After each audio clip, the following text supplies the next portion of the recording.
It's a vital part of Division I athletics, the road trip. This past weekend, I took to the road with Ohio women's soccer to see what one of these trips was really like. So what's there to do on a 5-hour road trip? Well, you can drive, read, or most likely make a replica of your opponent's logo out of food items. So with the contest underway, a quick stop at Kroger was in order, and figuring out a strategy became the name of the game. Strategy is not to waste our time talking about strategy.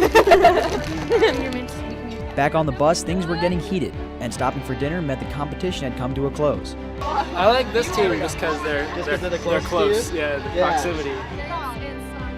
Following a short presentation from each group, the judges had made their decisions. While the replicas didn't make it back on the bus, the players were hoping these two small victories were a sign of things to come. A quick turnaround from Thursday night to Friday morning saw the Bobcats gearing up for Game 1 against Eastern Michigan University. Is that certain?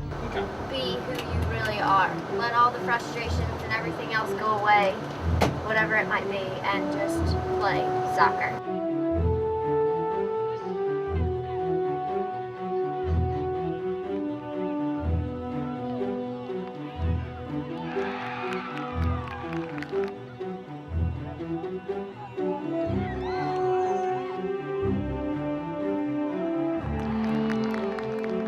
You know, it's frustrating when they're able to execute, in the final 20 minutes what they should have done from the first minute on.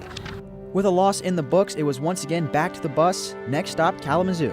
A late Friday night was met by an off day on Saturday, but that didn't slow these cats down one bit. A video session followed by training left Ohio crisp and ready for Sunday's game against Western Michigan University. But the student in student-athlete is often overlooked, and between the games, practices, and bus rides, there is some downtime. So a little studying was most certainly in order, and the players made some time for a movie or two and making fun of the cameraman. With the final day of the road trip upon them, Ohio was locked in and ready to secure their first win of the trip.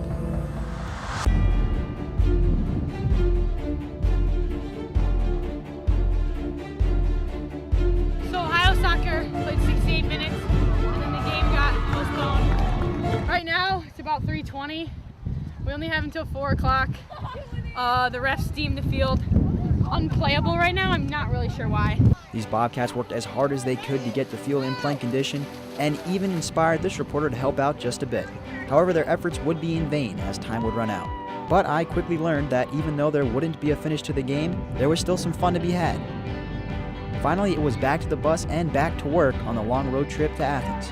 When all was said and done, Ohio had spent 4 days on the road, and yet while it was a whirlwind for someone on the outside, it was just another weekend in the life of a student athlete.